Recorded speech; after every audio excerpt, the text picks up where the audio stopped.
Nama saya Dina Florencia, NPM saya 2412336 dari kelas 2 MNMA. Perkenalkan, nama saya Gendri Setiawan, NPM 2041210 dari kelas 2 MNMA.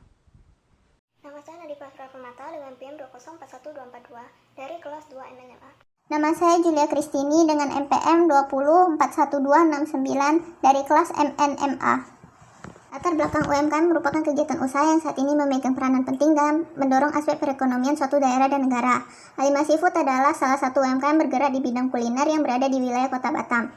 Seiring berjalannya waktu sejak awal didirikan telah tercatat bahwa kegiatan operasional Alimah Seafood memiliki persentase yang baik dan mencapai target usaha dan memperoleh tanggapan baik dari masyarakat Kota Batam.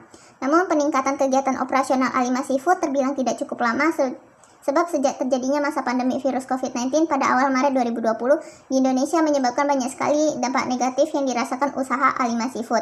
Melihat permasalahan yang telah dihadapi Alimah Seafood sejak awal pandemi, hingga saat ini dapat dikatakan bahwa terjadi konflik yang cukup berkepanjangan sehingga membutuhkan peranan dari pemilik atau pemimpin Alimah Seafood untuk mengambil berbagai macam langkah yang dihadapi guna menyelesaikan konflik yang dihadapi. Sebab dengan sikap kepemimpinan yang baik dan tegas dari Alimah Seafood, kemungkinan akan mampu memberikan perubahan atas konflik yang sedang terjadi. Rumusan masalah, topik pembahasan terkait implementasi cara-cara penyelesaian konflik bisnis serta tipe leadership pada UMKM Alimah Seafood di Kota Batam diantaranya yaitu 1. Bagaimana cara penanganan konflik pada Alimah Seafood dalam 3 tahun terakhir. 2. Bagaimana tipe konflik pada Alimah Seafood. 3. Bagaimana tipe leadership dalam Alimah Seafood. 4. Bagaimana peranan penting 8 steps to successful change dalam Alimah Seafood. Tujuan dalam penyusunan makalah ini diantaranya sebagai berikut. 1. Untuk mengetahui cara penanganan konflik pada Alimah Seafood dalam 3 tahun terakhir. 2. Untuk mengetahui tipe konflik pada Alimah Seafood. 3. Untuk mengetahui tipe leadership dalam Alimah Seafood. 4. Untuk mengetahui peranan penting 8 steps to successful change dalam Alimah Seafood.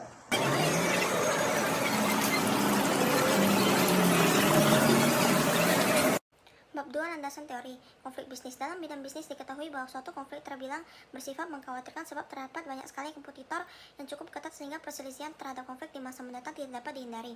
Konflik bisnis atau perselisihan yang terjadi dalam bidang bisnis merupakan suatu masalah berupa tuntutan untuk dapat mengunggulkan hasil produk yang dipasarkan sehingga lebih banyak menarik minat konsumen dibanding merek lainnya. Tipe konflik bisnis. Berikut merupakan beberapa macam tipe konflik bisnis, diantara lainnya yaitu 1.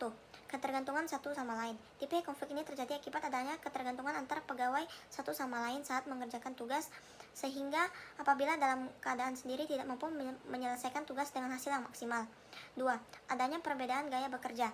Tipe konflik ini terjadi akibat adanya cara bekerja yang berbeda antar pegawai satu sama lain sehingga setiap pemangku kepentingan harus mampu menyesuaikan dengan lingkungan, terutama dalam melaksanakan tugas yang diberikan agar mencapai tujuan perusahaan atau organisasi dengan baik. 3. Perselisihan cara kepemimpinan. Tipe konflik ini terjadi akibat adanya cara memimpin yang berbeda sehingga seluruh karyawan harus menyesuaikan gaya kepemimpinan yang biasanya akan mengalami banyak perubahan dari satu pemimpin dengan pemimpin lainnya pada masa periode baru. 4. Tipe kepribadian. Tipe konflik ini terjadi akibat adanya penilaian diberikan para pemangku kepentingan atau rekan kerja akibat dari hasil bekerja seperti penilaian kinerja berdasarkan perilaku, sikap, dan cara bekerja. 5. Terdapat perbedaan latar belakang individu. Tipe konflik ini terjadi akibat adanya perbedaan atau pengalaman kehidupan setiap karyawan, perusahaan, atau organisasi, sehingga seluruh kepentingan harus mampu menyesuaikan dengan lingkungan agar tetap tercapai tujuan yang ingin dicapai bersama. Managing Conflict and Change. Manajemen konflik merupakan suatu langkah dalam mengupayakan perubahan terhadap konflik yang dihadapi agar memberikan hasil ke arah yang lebih baik dalam menyelesaikan masalah yang dilakukan oleh dukungan pihak ketiga. Dalam penyelesaiannya, diketahui manajemen konflik memiliki strategi yang diterapkan untuk melakukan perubahan tersebut, diantaranya dengan menerapkan beberapa tahapan seperti melakukan pemahaman terhadap konflik yang sedang dihadapi, melakukan evaluasi terhadap seluruh informasi dan data atas konflik yang terjadi, menentukan solusi atas konflik yang terjadi dengan pihak terkait untuk memperoleh kesepakatan, melakukan persetujuan atas kesepakatan yang telah didiskusikan secara bersama, serta mengimplementasikan hasil solusi atas konflik yang dihadapi dan mengawasi seluruh kinerja dari penerapan solusi tersebut.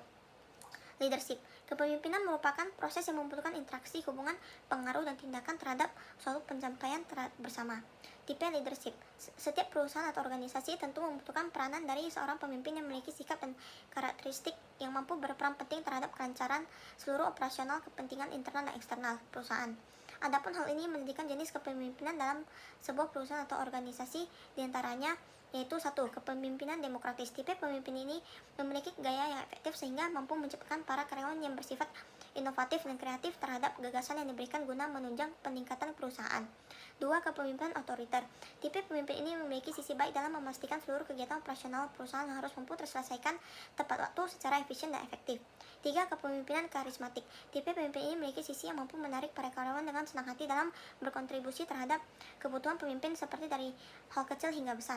4. Kepemimpinan militeristik. Tipe pemimpin ini dikenal mengutamakan tingkat kedisiplinan yang tinggi agar seluruh pekerjaannya dapat menyelaraskan dengan sikap yang memiliki pemimpin sehingga dapat terbentuk hasil kinerja yang efektif dan efisien dalam mencapai target perusahaan. 5. Kepemimpinan paternalistik. Tipe pemimpin ini berprinsip bahwa seluruh karyawan atau bawahannya masih seperti pemula sehingga harus lebih banyak diberikan pembelajaran dan panduan agar mengerjakan tugas yang diberikan sesuai dengan pengawasan dan keinginan pemimpin.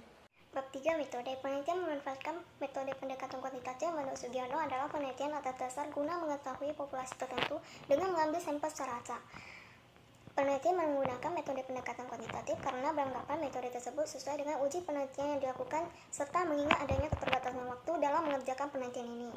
Selain itu, metode kuantitatif juga dianggap sesuai karena penelitian ini lebih cenderung melakukan analisa terhadap objek permasalahan yang dilakukan penelitian. Seluruh data dan informasi yang diperoleh untuk mendukung menyusun hasil penelitian ini diketahui menerapkan beberapa teknik pengumpulan data yang digunakan adalah observasi dengan memanfaatkan hasil penelitian sebelumnya, jurnal atau buku, dan berita. Pemilihan teknik observasi dianggap memudahkan penulis untuk mengumpulkan informasi data sebanyak-banyaknya karena adanya keterbatasan waktu dan terhalang kebijakan pemerintah untuk menerapkan protokol kesehatan selama masa pandemi COVID-19. Bab 4. Hasil pembahasan dan analisis. Yang pertama, cara penanganan konflik pada Ali Masih Food dalam 3 tahun terakhir. Dalam menyelesaikan konflik yang dihadapi Ali Masih Food terhadap permasalahan terkait berkurangnya hasil pendapatan dan penurunan tingkat motivasi para pekerja yang membuat pemimpin Ali Masih Food mengambil langkah dengan melakukan pengembangan kemampuan para karyawannya sebagai salah satu alternatif pada cara penyelesaian masalah yang dihadapi. Bentuk pelatihan yang diberikan oleh Ali Masih Food pada karyawannya dilakukan dengan memberikan pelatihan fisik dan ilmiah. Sedangkan dalam bentuk pelatihan fisik yaitu mengundang karyawan seperti pelatihan keterampilan menarik yang dilakukan di luar jam kerja agar juga dapat dimanfaatkan untuk waktu refreshing. Sedangkan pelatihan sains bertujuan untuk membentuk pola pikir karyawan agar lebih berpikiran terbuka terhadap permasalahan yang dihadapi sehingga dapat menciptakan motivasi yang lebih dan inisiatif yang lebih baik dalam menjalankan tanggung jawabnya selama bekerja di Ali Masih Food. Yang kedua, tipe konflik pada Ali Masih Food. Sesuai perselisihan konflik yang dihadapi Ali Masih Food, diketahui bahwa tipe konflik bisnis yang dihadapi karena ada ketergantungan satu sama lain yang ditandai dari hasil pendapatan atas penjualan produk Ali Masih Food, bergantung dari kinerja para karyawannya. Adanya penurunan tingkat motivasi dan semangat pekerja dalam melaksanakan tugas dan tanggung jawab yang diberikan usaha UMKM ini, maka mempengaruhi pemasukan yang diperoleh Ali Masih Food. Tingkat kinerja para karyawan berperan penting sebagai pembentuk terhadap ketergantungan atas kemajuan dan perkembangan usaha Ali Masih Food, sehingga jika pilihan kinerja para karyawan bereputasi buruk, maka kemungkinan akan menimbulkan dampak dan pengaruh yang tidak menguntungkan bagi peningkatan operasional usaha. Yang ketiga, ada tipe leadership dalam Ali Masih Food. Pengambilan keputusan yang dilakukan pemimpin Ali Masih Food dalam menyelesaikan konflik yang dihadapi. Diketahui bahwa pemimpin usaha ini menerapkan tipe leadership yaitu tipe kepemimpinan demokratis yang bersifat memiliki gaya yang efektif sehingga mampu menciptakan para karyawannya bersifat inovatif dan kreatif terhadap gagasan yang diberikan guna menunjang peningkatan perusahaan. Tipe kepemimpinan demokratis yang diterapkan Ali Masih Food dibuktikan dengan adanya upaya peningkatan kualitas para karyawan dengan melakukan pelatihan tanpa memberikan beban dan penekanan yang berat bagi setiap karyawan yang dipekerjakan. Yang keempat, ada peranan penting 8 steps to successful change dalam Ali Masih Food. Rancangan implementasi manajemen perubahan yang dilakukan perusahaan Ali Masih Food yang berlandaskan penerapan 8 steps to successful change berikut merupakan hasil implementasi rancangan manajemen perubahan Ali Masih Food diantaranya, yaitu yang pertama, establishing a sense of urgency. Tahap ini sebagai pembentukan rasa ingin melakukan perubahan bagi pengembangan kegiatan operasional Ali Masih Food, sehingga pemimpin usaha UMKM ini melakukan manajemen perubahan atas konflik yang dihadapi dengan meningkatkan kualitas dari kalian para karyawannya agar saling bekerja sama dalam mencapai target usaha di tengah masa pandemi COVID ini. Yang kedua, ada creating a guiding coalition. Tapi ini membentuk koalisi pemimpin Ali Masih Food menjadi lebih kuat. Hal ini disebabkan manajemen perubahan yang dilakukan tidak lepas dari peranan para stakeholder yang terkait pada perusahaan. Yang ketiga, developing a vision and strategy. Tahapan ini merupakan rumusan strategi Ali Masih Food untuk memenuhi visi yang ingin dicapai. Keempat, ada communicating the change vision. Tahap ini sebagai komunikasi penyampaian hasil visi Ali Masih Food dengan mengimplementasikan pada penggunaan media sosial yang dikhususkan untuk akun media sosial Ali Masih Food. Sehingga pemimpin pengelolaan manajemen operasional usaha ini dapat dengan cepat berkomunikasi dengan konsumen serta memenuhi kebutuhan yang diinginkan.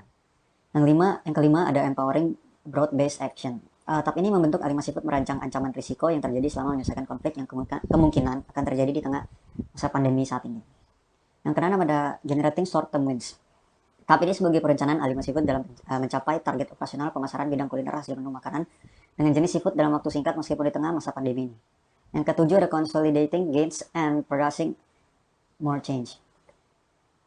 Tahap ini sebagai penguat ahli seafood dalam mengembangkan perubahan terlebih pada struktur SDM yang berperan penting untuk kegiatan operasional bidang kuliner hasil menu makanan dengan jenis seafood.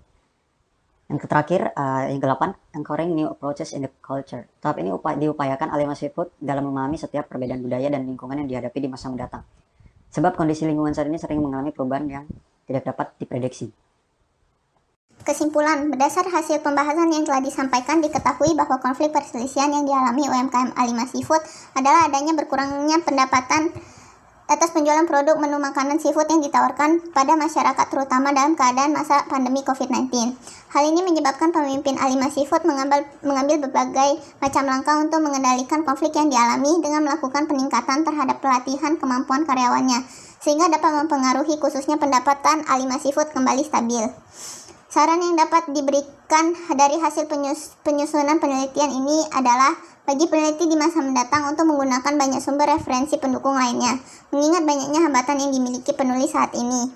Selain itu, ada beberapa rekomendasi yang diberikan penulis untuk kepentingan pihak lain, diantaranya yaitu bagi pembaca yang pertama, sebagai tambahan ilmu pengetahuan dan wawasan tentang materi implementasi cara-cara penyelesaian konflik bisnis serta tipe-tipe leadership pada UMKM A5 Seafood di Kota Batam. Yang kedua, sebagai referensi pendukung bagi penulis di masa mendatang apabila menyusun makalah dengan topik relevan. Habis itu, bagi peneliti di masa mendatang. Yang pertama, sebagai referensi pendukung bagi penulis di masa mendatang apabila menyusun makalah dengan topik relevan. Yang kedua, tidak membatasi sumber pendukung lainnya yang bersifat valid agar hasil dan analisis pembahasan dapat lebih reliable. Dan bagi penulis yang pertama, memenuhi tugas makalah berkaitan dengan program kreativitas mahasiswa atau PKM. Yang kedua, meningkat potensi dan menyusun dan menulis makalah penelitian.